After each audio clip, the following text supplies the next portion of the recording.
வணக்கம். காலை நேர பிரதான செய்திகளின் ஊடாக நர்மதா சிறில் முதலில் தலைப்பு செய்திகள். அடுத்த வருடம் முதல் சாதாரண தர மற்றும் உயர்தர பரீட்சைகளை உரிய காலத்தில் நடத்த ஏற்பாடு. வேலைவாய்ப்பு மோசடியா முறைப்பாடளிக்க காவல்துறை வழங்கிய தொலைபேசி இலக்கம். வர்த்தகர்களுக்கு ஜனாதிபதி விடுத்துள்ள அழைப்பு. டொனால்ட் ட்ரம்ப் பிறப்பித்த பெரும்பாலான வரிகள் சட்டவிரோதமானவை, அமெரிக்கா மேன்முறையீட்டு நீதிமன்றம். இனி விரிவான செய்திகள். 2026ஆம் ஆண்டு முதல் கல்வி பொதுத்தர ஆதார சாதாரண மற்றும் உயர்தர பரீட்சைகளை உரிய கால அட்டவணையில் நடத்துவதற்கு ஏற்பாடுகள் செய்யப்பட்டுள்ளன. ஜனாதிபதி தலைமையில் நேற்று நடைபெற்ற கல்வி, உயர்கல்வி மற்றும் தொழிற்கல்வி அமைச்சின் 2026ஆம் ஆண்டுக்கான பாதீட்டு திட்டத்தின் பூர்வாங்க கலந்துரையாடலின் போது இது குறித்து தீர்மானம் எடுக்கப்பட்டுள்ளது.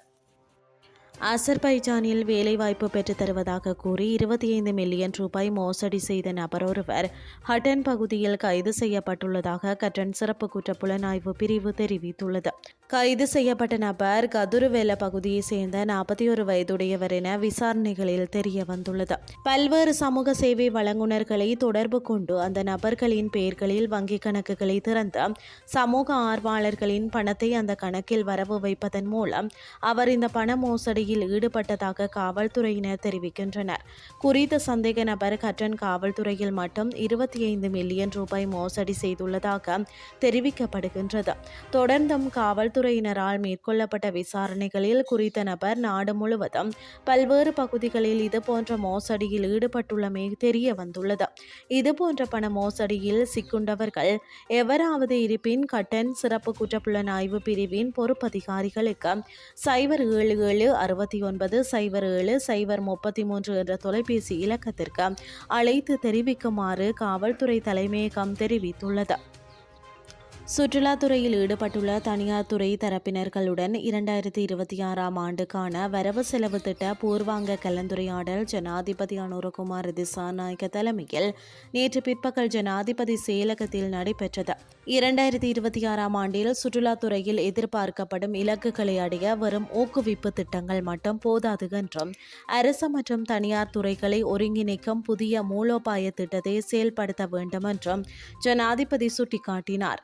நுவரேலியா, அனுராதபுரம், மகியங்கனை மற்றும் கதிர்காமம் போன்ற பகுதிகளில் உள்ள ஜனாதிபதி மாளிகை மற்றும் அமைச்சர்களின் உத்தியோகபூர்வ இல்லங்களை உள்நாட்டு மற்றும் வெளிநாட்டு சுற்றுலா பயணிகளை இலக்காக கொண்டு வசதியான சுற்றுலா விடுதிகளாக அபிவிருத்தி செய்வதில் முதலீடு செய்யுமாறு வர்த்தகர்களுக்கு அழைப்பு விடுத்த ஜனாதிபதி இது தொடர்பில் விரைவில் முறையான திட்டம் செயல்படுத்தப்படும் என்றும் தெரிவித்தார். சுற்றுலாத்துறையில் தற்போது நிலவும் குறைபாடுகள் மற்றும் சவால்கள் குறித்து வர்த்தகர்களினால் ஜனாதிபதியின் கவனத்திற்கு கொண்டு வரப்பட்டது. சுற்றுலாத்துறையின் வளர்ச்சிக்கான பரிந்துரைகளை முன்வைக்குமாறு ஜனாதிபதி வர்த்தகர்களுக்கு அழைப்பு விடுத்தார். இனி வெளிநாட்டு செய்திகள்.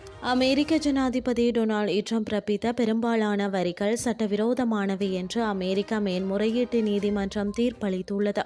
இது அவரது வெளியுறவு கொள்கை நிகழ்ச்சி நிரலை மாற்றக்கூடிய ஒரு சட்ட மோதலை ஏற்படுத்தியுள்ளதாக கருதப்படுகிறது.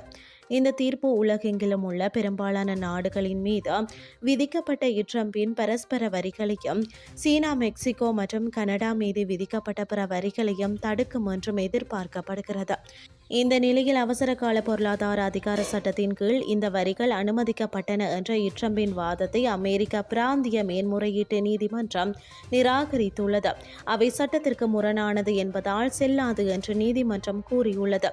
எனினும் இந்த தீர்ப்புக்கு ட்ரம்ப் நிர்வாகம் உயர் நீதிமன்றத்தில் சவால் செய்ய முடியும் என்பதற்கு அவகாசம் அளிக்கும் வகையில் இந்த தீர்ப்பு அக்டோபர் 14 வரை நடைமுறைக்கு வராது என்றும் மேன்முறையீட்டு நீதிமன்றம் அறிவித்துள்ளது.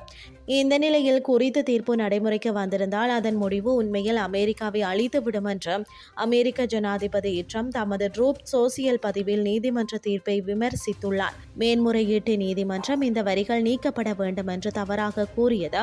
ஆனால் இறுதியில் அமெரிக்கா வெற்றி பெறும் என்பது அவர்களுக்கு தெரியும் என்று ட்ரம்ப் தமது பதிவில் குறிப்பிட்டுள்ளார். இத்துடன் செய்திகள் யாவும் நிறைவடைகின்றது. அடுத்த இரவு 8:30 எதிர்பாருங்கள். நன்றி.